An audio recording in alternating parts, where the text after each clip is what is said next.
အခုဒီ video လေးမှာပေါ့နော် music education အကြောင်းပြပြမယ် music education ကဘာလဲဆိုတော့ teaching and learning ကိုပေါ့နော်ဒီဟာကို music education လို့ခေါ်တယ်ပြီးတဲ့အခါမှာတော့ music education မှာပေါ့နော်နေပေပေါင်းစုံရှိတယ်အဲ့ဒါတွေကဘာတွေလဲဆိုတော့ဒီ clay တွေပေါ့နော် musical skills တွေပေးမယ် musicianship skills တွေပေးမယ်ခါလေးကြာရင်လည်း performance skill တွေပေးမယ်ခါလေးကြာလို့ရှိရင်လည်းတချို့ဆရာတွေဆို band တွေတင်နေ choir တွေတင်နေ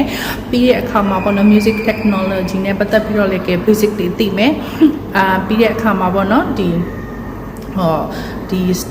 performance တွေလုပ်တဲ့အခါကြာလို့ရှင် stage တွေပေါ့နော်ဒီမှာကလေးတွေရဲ့ perform လုပ်မဲ့အရာတွေကိုပြင်ဆင်ပေးရတယ်ပေါ့နော်အဲ့ဒီဟာတွေအကုန်လုံးပြီးလို့ရှိရင်ကြာတော့ classroom management တို့lesson planning တို့ curriculum တို့လည်းလုပ်ပေးရတယ်ပေါ့နော်ဆိုတော့ဒီဟာတွေပြီးတော့ assessment တွေလည်းရှိတယ် assessment and evaluation တွေလုပ်ပေးရတာတွေလည်းရှိတယ်ဒီဟာတွေကတော့ဒါ music educator တရားအနေနဲ့သိထားတဲ့အရာတွေပဲဖြစ်တယ်အကယ်၍ music education နဲ့ဒီထိုင်းမှာကျောင်းလာတက်မယ်ဆိုရင်ပေါ့နော်ဒီကျမကျောင်းပြီးခဲ့တဲ့တက္ကသိုလ်မှာဆိုလို့ရှိရင်တော့အဓိကပေါ့နော် at least သူက3 years experience ရှိရတယ်ဆိုပြီးတော့တောင်းနေနောက်ပြီးလို့ရှိရင် GPA အနေနဲ့ပေါ့နော်ကိုယ့်ရဲ့ undergraduate က 3.5 and above ရှိဖို့လိုတယ်ပြီးတဲ့အခါမှာတော့ဘာလို့အသေးလဲဆိုတော့ English စာအမှတ်လိုတယ်ပေါ့နော် English စာတော့ဒီတိုင်းမှာတော့သိမမြင်ဘူးသူကဒီ IELTS ဆိုရင်တော့သူတို့ 5.5 လောက်ဆိုရင်တော့သူတို့လက်ခံပေးတယ်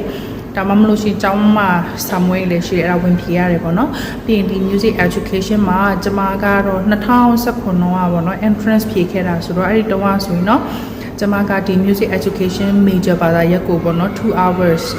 ဟိုဒီရေးဖြည့်ခဲ့ရတယ်အဲ့ဒါပြီးတဲ့အခါမှာတော့ group exam မှာကတော့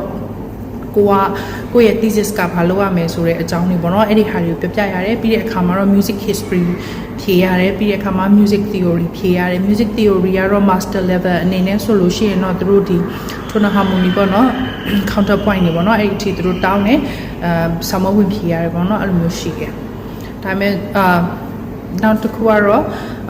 ဒါကတော့ background ပေါ့နော်ရှိတယ်ねပြီးလို့ရှိရင်ကိုယ့်ရဲ့ major instrument ရှိရမယ်ပေါ့နော် major instrument ရှိရမယ်ပြီးလို့ရှိရင်တော့ကိုယ်မှာလည်းဒီ knowledge တွေလည်းရှိရပေါ့နော် knowledge တွေအကုန်လုံးရှိရလုပ်နိုင်နေဆိုလို့ရှိရင်တော့ဒီ music education master entrance ကဝင်ဖို့အတွက်လွယ်ကူရပေါ့နော်ဟုတ်ကဲ့ဒီလောက်ပါပဲရှင်